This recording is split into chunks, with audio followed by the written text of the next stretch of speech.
प्रिय विद्यार्थियों, शब्दालंकार में हमने 3 अलंकार कर लिए थे। अलंकार नंबर 4 मानवीकरण अलंकार। मानवीकरण अलंकार कहाँ पर होता है? जहाँ जड़ पदार्थों पर चेतन का आरोप किया जाता है, अर्थात जड़ प्रकृति पर मानवीय भावनाओं तथा क्रियाओं का आरोप हो, वहाँ मानवीकरण अलंकार होता है। यानी कि जो जड़ पदार्थ हैं, प्रकृति के जितने भी रूप हैं, उनमें मानवीय भावनाओं और क्रियाओं का जब हम आरोप करते हैं, वहाँ पर मानवीकरण अलंकार होता है। यानी कि जब जड़ में चेतना का आरोप किया जाता है, उनको हम सजीव की तरह क्रियाकलाप करते हुए जब दिखाते हैं, तो वहाँ पर मानवीकरण अलंकार होता है। जैसे मेघ आए बड़े बन ठन के संवर के। अब मेघ क्या है? प्रकृति का ही एक रूप है, और उनको बन ठन के संवर के आने के बारे में कहा गया है, तो यहाँ पर मानवीकरण अलंकार। दिवसावसान का समय, दिवसावसान मतलब जब दोनों, यानी कि जब दिन की समाप्ति होती है, वह समय संध्या के आगमन का समय होता है, और दिन की समाप्ति यानी कि सूर्य ढलने को जब होता है, सूर्य ढलने के नजदीक होता है। मेघ में आसमान से उतर रही। मेघ में यानी कि बादलों से भरे हुए, घिरे हुए आसमान से उतर रही। बादलों से आच्छादित आसमान से कौन उतर रही है? संध्या सुंदरी। यानी कि जब दिन की समाप्ति होने को होगी, तो संध्या का आगमन होगा उस वक्त, और यानी कि जब आसमान लालिमा से युक्त हो जाता है, तो उस लालिमा से युक्त आसमान के बारे में क्या कहा गया है कि वह इतना सुंदर लगता है। उसको क्या कहा है? संध्या सुंदरी परी सी धीरे धीरे। जब संध्या सुंदरी यानी कि संध्या के आने का समय होता है, संध्या सुंदरी, तो उसको एक रूपमती परी के समान उसको बताया गया है। परी सी धीरे धीरे, यहाँ पर उपमा अलंकार भी आ गया बेटा। संध्या सुंदरी परी सी, ये परी सी धीरे धीरे। तो यहाँ पर संध्या में, संध्या जड़ है और उसमें चेतन का आरोप किया गया है कि वह परी के समान धीरे धीरे नीचे उतर रही है। तो ये कवि के द्वारा किया गया चमत्कार होता है बेटा। अपनी शैली में चमत्कार उत्पन्न करने के लिए कवि कैसे कैसे मतलब प्रयोग करता है अलंकारों का।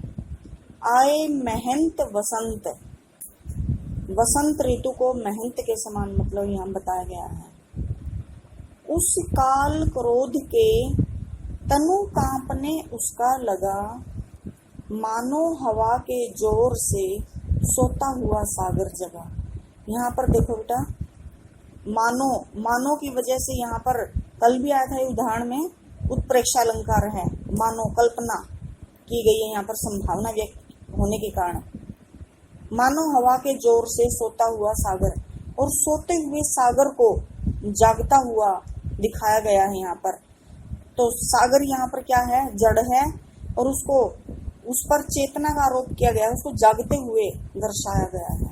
तो यहाँ पर मानवीकरण अलंकार है।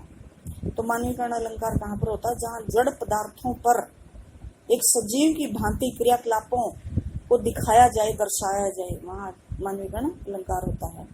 अतिशयोक्ति आखिरी अलंकार है ये। अतिशयोक्ति अलंकार में क्या होता है?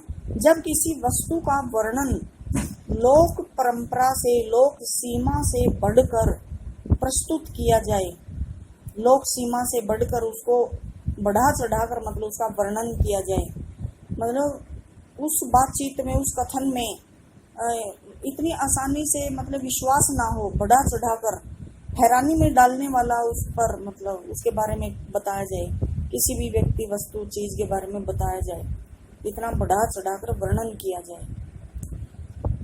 अतिशयोक्ति अलंकार होता है वहां पर, जहाँ पर बढ़ा चढ़ाकर वर्णन किया जाता है किसी भी चीज का। आगे नदियां पड़ी अपार, घोड़ा कैसे उतरे पार, राणा ने सोचा इस पार, तब तक चेतक था उस पार। यानी कि चेतक में जो दौड़ने का गुण है, उसको बढ़ा चढ़ाकर बताया गया है।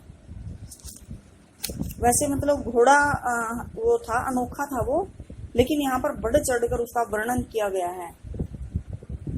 नदियां हैं, गहरी गहरी नदियां पड़ी हुई हैं, और घोड़ा, वो महाराणा प्रताप घोड़े के बारे में सोच ही रहा है कि इसको कैसे पार किया जाए। वह सोचता ही रह गया और चेतक ने उसको पार भी कर लिया। हनुमान की पूंछ में लगन न पाई आग, लंका सगरे जल गई, गए निशाचर भाग। हनुमान की पूंछ में आग भी नहीं लग पाई थी कि सारी लंका नगरी जल गई और निशाचर सारे राक्षस जाति सारी भाग गई। तो यहाँ पर भी बढ़ा चढ़ाकर वर्णन होने के कारण अतिशयोक्ति अलंकार है। तो बेटा आप इसको अच्छे से पढ़ लेंगे और देख लेंगे इन सबको।